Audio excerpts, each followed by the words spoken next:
আজি দুপৰীয়াৰ ভাত সাজত কেনেকৈ কি ৰান্ধিছোঁ চাওঁচোন আহক।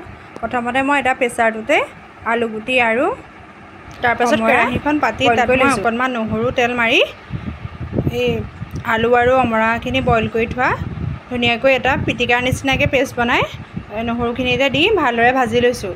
তাৰপৰা তাত যিখিনি পানী মই দি থৈছিলোঁ বইল কৰোঁতে সেইখিনি পানী অকণমান দি তাতে দি দিছোঁ। অমৰা পানীখিনি দি দিলে খাবলৈ টেষ্টটো বৰ ধুনীয়া হয়, সেইকাৰণে সেইখিনি পানীকে দি দিছোঁ।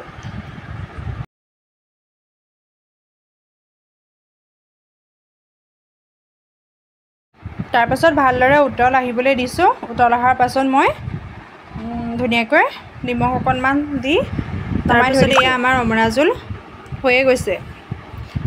মই কেৰাহীখন নমাই থৈ দিলোঁ। তাৰপিছত আকৌ এইখিনি তেল মাৰিম।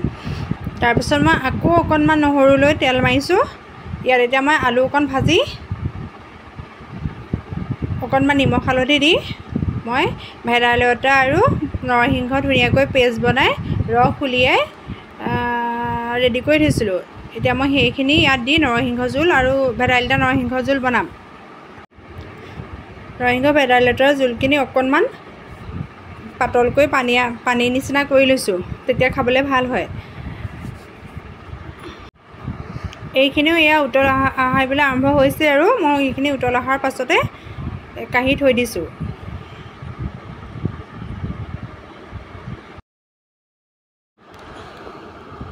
তাৰপিছত বেলেগ এখন কেৰাহী পাতি তাত মই অকণমান তেল দি তাত অকণমান চেনি দি দিছোঁ।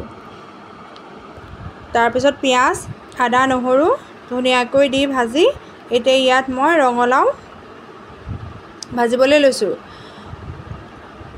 অকণমান নিমখ হালধি দি ৰঙালাও মটৰ চয়াবিনৰ সৈতে এইখিনি ধুনীয়াকৈ ভাজি লৈছোঁ। তাৰপাছত ইয়াত এতিয়া অকণমান মই মছলা দি ধুনীয়াকৈ ঢাক মাৰি থৈ দিম চিমটো কমকৈ দি, তেতিয়া ভাপতে ধুনীয়াকৈ সিজিব।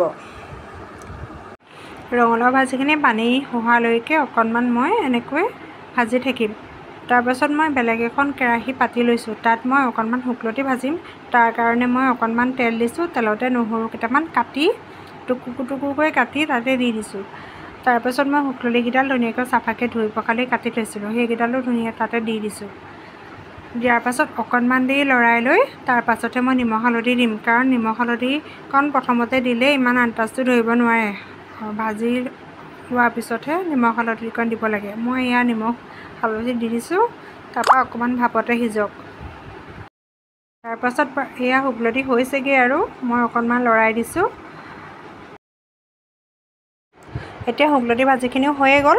মই এতিয়া ধুনীয়াকৈ কাঁহী এখনত ভাত উলিয়াই দিছোঁ। প্ৰথমতে মই ভাতকেইটা উলিয়াই লৈছোঁ, তাৰপৰা অমৰা জোলকণ দি দিছোঁ। তাৰপিছত আকৌ শুকলতি ভেদাইলতা জোলকণো দি দিছোঁ। তাৰপিছত কচু মচুৰ দাইল কোমোৰা বিলাহী দিয়া দাইলকণো উলিয়াই লৈছোঁ। তাৰপাছতে মই অমিতা ভাজি আগতীয়াকৈ বনাই থৈছিলোঁ, তাৰো অকণমানো দি দিছোঁ। তাৰপাছত তিতাকেৰেলা ভাজিও মই আগতীয়াকৈ বনাই থৈছিলোঁ, তাৰো অকণমান দি দিছোঁ। তাৰপিছত শুকলতি ভাজিখিনিও অকণমান ছাইডতে লগাই দিছোঁ। তাৰপিছতে ৰঙালাও ভাজি বুট চয়াবিনৰ সৈতে বনোৱা সেয়াও অকণমান দি দিছোঁ। তাৰপৰা তিলৰ চাটনি অকণ বনাইছিলোঁ, সেয়াও দি দিছোঁ লগতে। আজি দুপৰীয়াৰ ভাত সাজ তাৰপাছত এনেদৰেই আগবঢ়ালোঁ।